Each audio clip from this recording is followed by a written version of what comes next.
Cultination, bonjour. Le monde de l'aviation connaît des faits parfois effrayants, de quoi vous enlever l'envie de prendre un avion.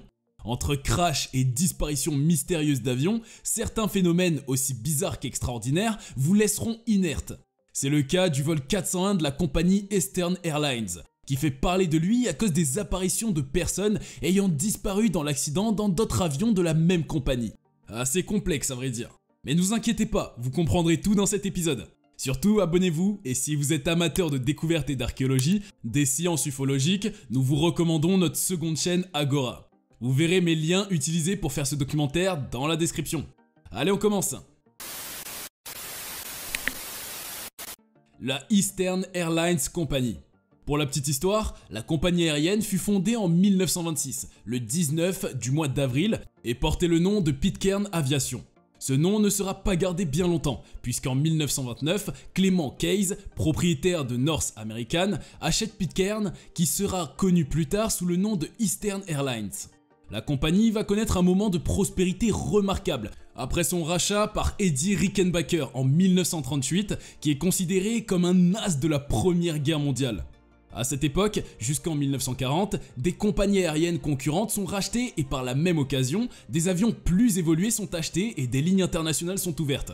En 1960, la compagnie reçoit la livraison de ses premiers avions à réaction, des Douglas DC-8, qui permet à la compagnie de lancer des vols sans escale entre l'aéroport de New York et Los Angeles.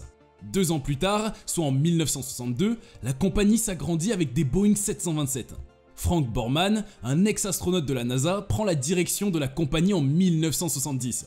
Cette même année sera le début d'une nouvelle dimension, avec l'ouverture de lignes vers le Mexique et les Antilles, mais également vers l'Europe avec Londres et Madrid.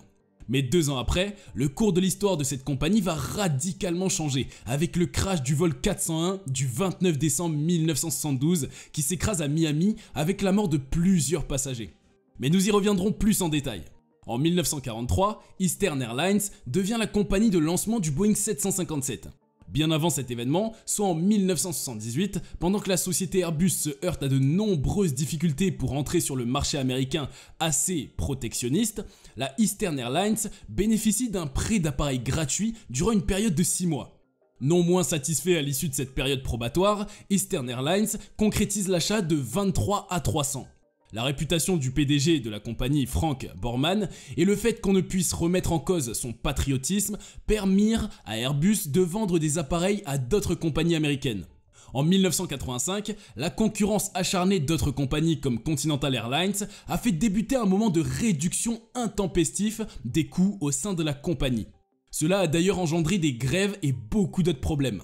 Malheureusement, après des difficultés financières et une banqueroute déclarée en 1989, la Eastern Airlines cessa officiellement toute activité le 18 janvier 1991. Mais les difficultés financières ne sont pas la seule cause de cette cessation d'activité par la compagnie. Vous avez sans doute entendu parler de la fameuse histoire des fantômes du vol 401 appartenant à cette compagnie. C'est un événement qui a marqué l'histoire de l'existence de cette compagnie et qui fera l'objet de notre vidéo par la suite. Le crash. Nous sommes en 1972, spécifiquement le vendredi 29 décembre au soir. Le vol 401 Eastern Airlines transportait 176 personnes dont 13 membres de l'équipage et 163 passagers. Il approchait de l'aéroport de Miami en provenance de l'aéroport JFK. Le TriStar immatriculé N310EA était livré depuis 4 mois à peine quand il fut programmé pour un vol entre New York et Miami. L'arrivée était programmée vers minuit. Aux commandes de cet appareil, on avait le capitaine Bob Loft, un ancien de la compagnie avec plus de 30 000 heures de vol, et le sous-officier Donald Repo en plus de John Albert Stockhill, le copilote. Donald Repo assurait la fonction de mécanicien navigant. Il avait 51 ans dont 25 passés au service de la compagnie qu'il employait. Durant tout le vol, il y aura également Angelo Donadeo, un responsable de maintenance de la compagnie parti intervenir sur un L-1011 bloqué à New York par un ennui sur un moteur. Chaque membre de l'équipe connaît son rôle. Si la gestion des ressources de l'engin n'est pas gérée convenablement, un seul petit problème peut tourner en dérisoire. Le crash du vol 401 dans la nuit du 29 décembre 1972 fut le tout premier accident impliquant un gros avion gros porteur de type wide body. L'appareil était particulièrement confortable. Les voyageurs avaient un bar à l'arrière et les sièges disposaient de systèmes individuels de réglage de la température. Des cuisines vastes avaient été aménagées au détriment de la soute et étaient accessibles par 2 ascenseurs. L'accident de ce type d'appareil est toujours redouté en raison de son bilan potentiel car il comporte une cabine de 5 à 6 mètres donnant lieu à 2 allées. La météo ce soir-là n'indiquait pas de situation particulière qui causerait des interférences. Elle était particulièrement clémente ce soir de Noël. Toute la journée, il avait fait 24 degrés et le ciel était clair. Un DC-10 qui précédait le vol 401 connaît lui aussi un problème de train d'atterrissage et est dirigé sur la piste 09, droite, après une trajectoire étendue. Les pompiers sont déployés juste au cas où. De ce fait, l'appareil d'Eastern survole la ville de Miami, puis fait demi-tour et revient s'aligner sur l'axe de la piste 09 gauche. La descente commence et les passagers sont priés d'attacher leur ceinture, parce que l'atterrissage est prévu dans quelques minutes. Le copilote demande la sortie du train d'atterrissage. Le commandant se penche et abaisse le levier placé sur le tableau central. 3 lumières s'affichent en ambre. Le système est en transit. Puis les 2 lumières correspondent aux trains principaux, passent en vert, signifiant que ceux-ci sont sortis et verrouillés. La lampe ambre du train avant s'éteint. Dans ce cas, il y a 2 options. Soit le train n'est pas verrouillé en position sortie, soit la lampe est grillée. Avant de se poser sur la piste, il faut en avoir le cœur net. Le commandant, alors que ce n'est pas lui qui pilote, pousse les manettes de puissance et contacte la tour de contrôle pour annoncer une remise de gaz. L'avion remonte dans l'axe de la piste et maintient un peu en retrait. Puis il vire à gauche jusqu'à adopter une trajectoire parallèle en vent arrière. Notez que tout ceci se produit alors que l'avion se prépare à se poser. Un avion qui a un problème de train et un autre qui a le même problème par la suite. Dans le second cas, celui du vol 401, l'incertitude planait sur la question de serait-ce la lampe qui est grillée ou serait-ce le train d'atterrissage qui n'est pas sorti. Mais d'après le rapport, en première intention, le train d'atterrissage est remonté puis on active une fonction qui lui permet de s'ouvrir en tombant sous son propre poids. D'après la procédure du constructeur, un train d'atterrissage déployé de cette manière est forcément sorti et verrouillé. Il n'est pas nécessaire de chercher à valider ce fait par d'autres moyens. Pourtant, le commandant de bord cherche à enlever le cache de la lampe pour la changer. Il n'y arrive pas. Malheureusement, le commandant demande l'assistance du copilote. Et ce fut chose faite. S'activant à 2, les 2 hommes réussissent à extraire le système qui a la taille d'un cube de sucre avec 2 lampes fixées dessus. Le mécanicien de bord y jette un rapide coup d'œil et leur demande de le remettre à sa place. Dans son empressement, le commandant de bord l'installe à l'envers, où il reste définitivement bloqué. Par contre, il y a encore un autre moyen de vérifier. Sous le cockpit se trouve un espace réservé aux équipements électroniques et un petit hublot permet de voir le train d'atterrissage et son mécanisme de verrouillage. On peut y accéder par une trappe située près du siège du mécanicien. Le commandant se retourne vers le mécanicien pour lui demander d'aller voir. Pendant ce temps, le copilote se débat encore avec les lampes qu'il veut retirer à tout prix. Il cherche une serviette pour assurer une meilleure prise, alors que le commandant, bricoleur dans le civil, regrette l'absence d'une bonne paire de pinces à bord. Repos, le mécanicien, à moitié dans la trappe, fait savoir au commandant que cela était une très mauvaise idée. Les minutes passent et l'appareil se met à survoler les Everglades. Il s'agit d'une vaste étendue de marécages infestés de moustiques, de crocodiles et de plantes coupantes comme des rasoirs. Plusieurs échanges vifs ont lieu entre le commandant et le copilote. Soudain, la tête du mécanicien surgit de la trappe. Il fait savoir au pilote qu'il lui était impossible de voir en raison de l'absence de lumière. Le commandant se souvient alors qu'il a oublié d'allumer la lumière fixée sur le train avant. Il appuie sur un bouton au-dessus de sa tête et demande au mécanicien de revenir voir. Et cette fois, Donadeo, le technicien, assis sur le siège observateur, le suit. Avant de s'enfoncer, il jette un dernier coup d'œil au pilote et les voit les 2 penchés en avant cherchant à fixer la lampe. Le contrôleur aérien voit sur son radar le vol 401 s'éloigner vers l'ouest à 275 mètres au lieu des 600 mètres assignés. Inquiet, il contacte l'avion pour savoir comment se passaient les choses. Le pilote le rassura. Le contrôleur lui fit ses dernières injonctions. Malheureusement, à peine va-t-il finir sa phrase que le L-1011 percute la surface. Il rebondit, puis retombe lourdement et se disloque en s'embrasant. Un feu aussi éclatant que vif surgit dans la cabine et envahit tout l'espace entre le plafond et le haut des sièges. Bientôt, chaque passager éjecté de son siège allait expérimenter le crash à sa façon. Un homme est au bar quand il sent une forte secousse et se retrouve debout dans l'eau, son verre à la main. Un autre est projeté à plus de 100 mètres et trouve la mort à l'impact. Un bébé échappe au bras de son père et part comme un boulet. Il sera retrouvé indemne au milieu des tôles fumantes. Ses parents survivront aussi. Malheureusement, tout le monde ne survivra pas.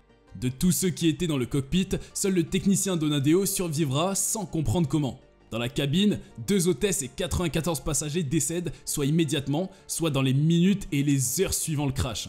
À la tour, un autre contrôleur s'inquiète de l'altitude du vol 401. Cette fois, le radar indique CST, ce qui signifie que l'avion est au niveau de la mer. Il contacte les pilotes, mais son message restera sans réponse. Progressivement, d'autres équipages commencent à signaler un violent incendie au nord-ouest de l'aéroport. Le premier secouriste arrive par bateau. En fait, il s'agit d'un retraité qui était parti dans les Everglades chasser les grenouilles. Durant son activité, il vit passer plusieurs avions dont les phares défilaient tranquillement sur la ligne indistincte de l'horizon. Quand il remarqua le vol 401, il eut l'impression que celui-ci volait un peu trop bas. Soudain, une impressionnante traînée de feu se manifeste au loin. Elle ne dure que quelques secondes, puis l'obscurité recouvre la scène comme si rien n'était arrivé. Avant même de réaliser ce qui s'était passé, le chasseur ouvre à fond les gaz et tourne la marche vers la direction déjà incertaine du crash. Alors qu'il cherche au loin, il percute un morceau de carlingue et commence à voir les corps dénudés et les débris partout. Il sauve de justesse un homme blessé sur le point de se noyer. D'autres passagers sont attachés à leur siège et retournés dans l'eau, la tête en bas. Pour eux, il était trop tard. Un homme circule dans les décombres étalés sur près d'1 kilomètre. Il porte un costume impeccable et même sa montre est encore à son poignet et elle fonctionne. Il n'a aucune blessure et pouvait aider dans les recherches.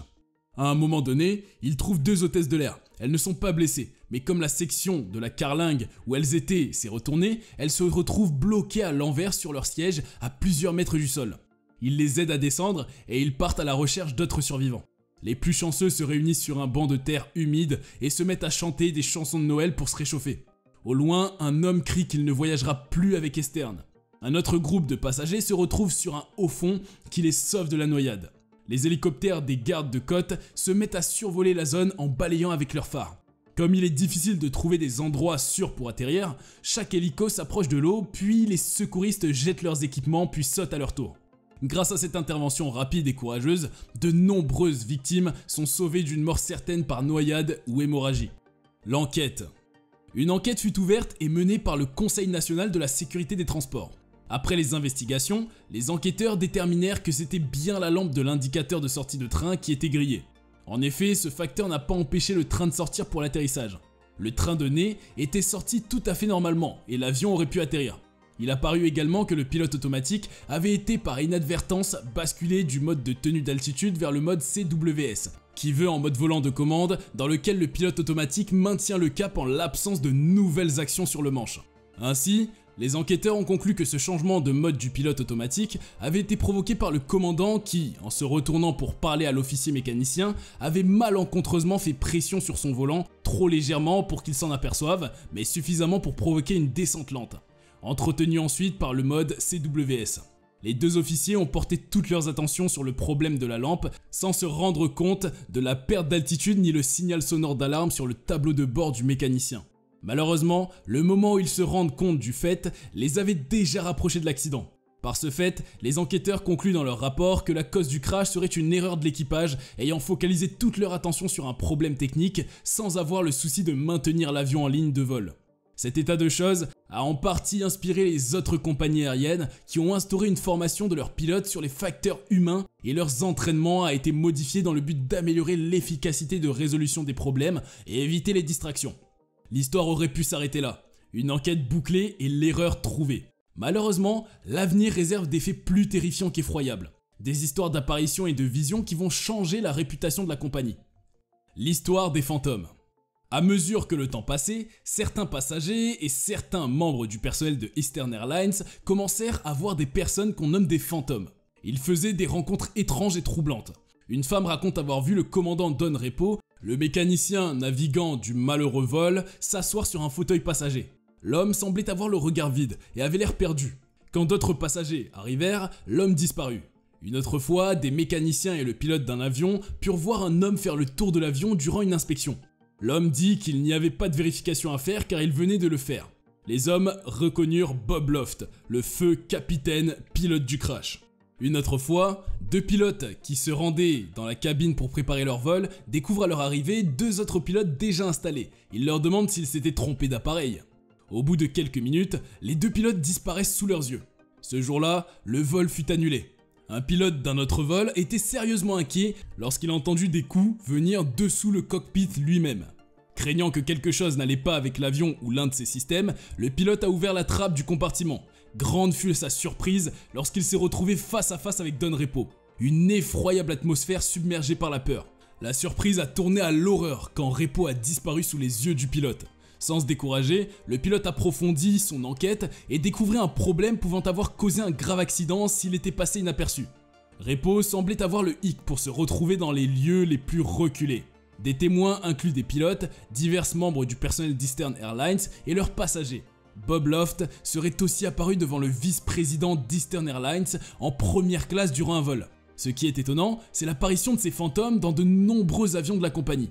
Et pour la plupart de ces apparitions, il s'agissait du même modèle que l'appareil s'étant crashé. Parfois, ces apparitions étaient salutaires et sauvaient l'engin d'un crash. Pour certaines personnes, il existerait une terrible explication. L'explication la plus appuyée serait que la compagnie aurait cannibalisé les restes de l'avion qui s'était écrasé en récupérant les pièces encore en bon état et les aurait utilisées sur d'autres avions. En plus de simples pièces, ils auraient emmené avec elles les esprits de l'équipage. Mais il a été réalisé des séances d'exorcisme dans les appareils de la compagnie. Certains membres de l'équipage montaient à bord avec des objets de culte de piété comme de l'eau bénite et des huiles saintes. Tant il y avait de peur. Malheureusement, Eastern ferme définitivement ses portes. Nous sommes à la fin de notre vidéo, merci de nous avoir suivis. Si notre contenu vous a plu, n'hésitez pas à vous abonner et à activer la cloche de notification pour ne plus manquer nos prochaines vidéos. Merci et à bientôt sur Cultination.